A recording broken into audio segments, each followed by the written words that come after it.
E aí, gurizada do 9º ano, tranquilo? Depois de trabalharmos no Renascimento, hoje vocês vão conhecer um pouco sobre o período Barroco, que é o movimento da história da arte que vem logo após o Renascimento. Na minha humilde opinião, um dos mais legais, porque tem todo um trabalho diferente, tá? Então curtam aí, conheçam os artistas, vejam um pouco sobre as obras e no final tem uma atividade para vocês fazerem, certo? Abraço, segue o vídeo aí. Então, gente, vamos lá. O período barroco, ele acontece 100 anos depois do início do Renascimento e ele é uma reação ao Renascimento, tá? Então, o Renascimento começa ali no final de 1400, 1490, por ali, 1500, dura em torno de 100 anos, tá? E em 1600, então, a gente tem esse novo movimento, esse novo período da história. O que está acontecendo nesse período? Vamos falar aqui do contexto histórico, né? Então, primeiro, o que acontece é a Reforma Protestante. Martinho Lutero, ele cria um documento que é uma tese contra, se não me engano, são 99 pontos que ele discorda. Ele era um padre, né? O Martinho Lutero era um padre que discordava de algumas coisas que a Igreja Católica estava fazendo naquele período. Então ele faz essa reforma, ele cria esses 99 itens que ele discorda do que a Igreja fazia, certo? E a partir dali ele cria uma ruptura na Igreja Católica e então nasce a Igreja Protestante, né? Que são os luteranos. Gente, a igreja não fica nada feliz com isso, porque eles perdem muito do poder e também do dinheiro, né? São várias coisas que estão em jogo com essa cisão, com essa divisão que acontece na igreja. E, por exemplo, uma coisa que o Martinho Lutero era contra era o uso de imagens, né? Quem é luterano, por exemplo, eu sou batizado na igreja luterana. Nas igrejas luteranas não tem imagens, a não ser Cristo crucificado lá na frente, mas não vai ter imagens de santos, coisas assim.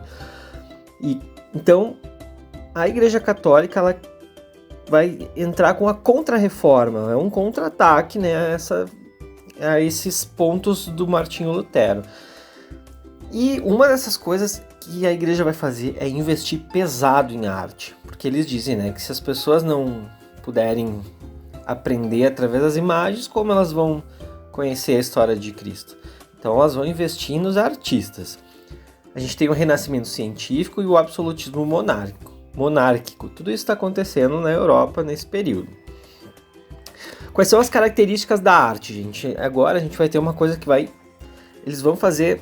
Quase todas as características são não, mas são diferentes do que estava acontecendo no Renascimento, tá?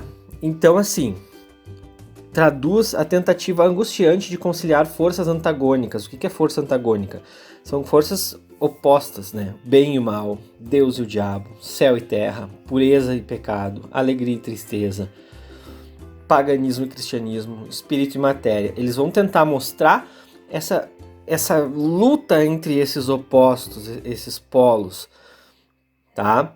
Violentos contrastes de luz e sombra, marquem isso, né? Vai ter áreas extremamente escuras e extremamente claras, mas sempre mostrando esse contraste. Composições na diagonal, aqui assim, ó, tá esse item. Lá no Renascimento, a gente tem as composições na horizontal. Então lembrem a última ceia do Da Vinci, né? Então todos os apóstolos, um do ladinho do outro, Jesus no meio. E agora é na diagonal, não é na vertical, é na diagonal. E dramaticidade, né? Na escultura vocês vão ver essa dramaticidade. O que é isso, né? O artista ele vai retratar uma cena e ele vai tentar mostrar o momento mais dramático daquela cena. Os principais artistas, então, Caravaggio. O Caravaggio, para mim, é um dos gênios, um dos maiores pintores da história. Minha humilde, né, opinião. Eu adoro as obras dele. Rubens, Velázquez, Rembrandt. No Brasil, a gente tem o Aleijadinho na escultura. Mas o período barroco brasileiro ele acontece bem depois, tá? Isso aí a gente vai ver mais adiante. Então vamos ver algumas obras. Essa aqui é uma obra do Rembrandt, tá? Que é a lição de anatomia do Dr. Tulpe. Ó, 1632, né? Encaixa depois de 1600. E aqui eu quero mostrar áreas extremamente escuras. Isso aqui no Renascimento era muito difícil. Então, além das áreas escuras, áreas bem claras. E a composição na diagonal é isso aqui, ó. Vocês estão vendo aqui as cabecinhas? Ó, olha só a posição dessas pessoas. Se essa obra fosse renascentista, primeiro ela seria super iluminada, o corpo aqui, o cadáver seria no meio, o professor no meio, e teria vários alunos para cada lado vendo essa lição de anatomia. Então é bem diferente agora nesse período. E o Caravaggio, tá? O Caravaggio, gente, ele é um cara fantástico. Algumas coisas que eu gosto nele. Primeiro que ele pintava direto na tela, ele não fazia esboço de lápis antes. Ele pintava... Ele usava pessoas da rua mesmo como modelos, e não só gente rica. E ele era bem polêmico, né? Se vocês pesquisarem um pouco, tem alguns documentários no YouTube sobre ele. Deem uma assistida que vale a pena, o cara era genial. Aqui a Ceia em Emaús, né? Quem conhece um pouco da história bíblica, essa obra aqui ela é bem interessante porque mostra um momento em que Jesus, depois já de crucificado, depois que ele já tinha desaparecido o corpo, ele reaparece para os apóstolos que duvidavam, né, da ressurreição dele, e o Caravaggio mostra exatamente o momento que os apóstolos, que são esses dois aqui, descobrem que é Jesus, né? Esse aqui é o cara que recebeu eles na casa para ceia, e olha só o espanto desses caras aqui ao ver que era o mestre deles que estava ali. E o Caravaggio mostra exatamente isso. Além dos contrastes de luz e sombra. Aqui Davi com cabeça de Golias. Essa obra aqui também é muito famosa. Também é um fundo extremamente escuro. O Baco doente. Baco é o deus do vinho, da festa. E aqui o Caravaggio faz ele com... Né, como assim... Isso cria bastante...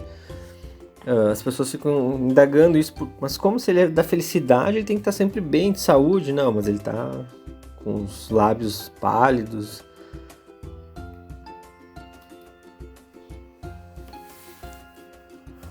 Aqui é quando Jesus escolhe um dos apóstolos. Essa mão aqui de Jesus.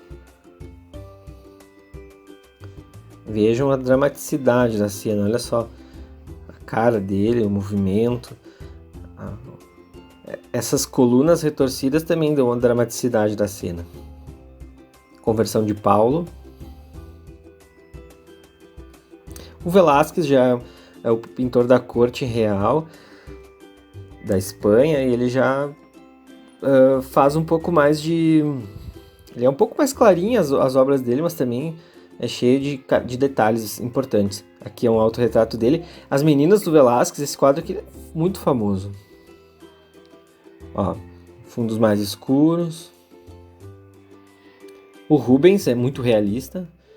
Ó, de novo, o fundo escuro é a característica principal, e tanto é que é isso que nós vamos trabalhar hoje. E a escultura, então, essa coluna retorcida, olha só, toda a volta que faz a pessoa, os braços. Então isso é uma característica da escultura do período barroco. E aqui algumas obras do Aleijadinho, nosso artista brasileiro. Muito bem, a obra que vocês farão é essa que está aqui. E ela é uma obra normal, uma natureza morta. O que é uma natureza morta, gente? Isso aí daria outro trabalho, mas para não se estender, né? Então, são estudos que o artista faz de luz e sombra, de proporção, de pintura, e vocês vão transformar essa imagem numa obra barroca, ou seja, com um fundo bem escuro, pode ser bem preto, pintar de lápis de cor, tá? Toda obra de lápis de cor. Então, vocês vão pintar ela com fundo preto, e só não adianta deixar as frutas aqui, são peras, deixar elas com a mesma cor. Escolha um lado para ficar mais claro e escureça um pouco um dos lados da pera, certo? Tentem manter o máximo de como está o desenho aqui. Então tá, bom trabalho a todos, até o próximo período da História da Arte.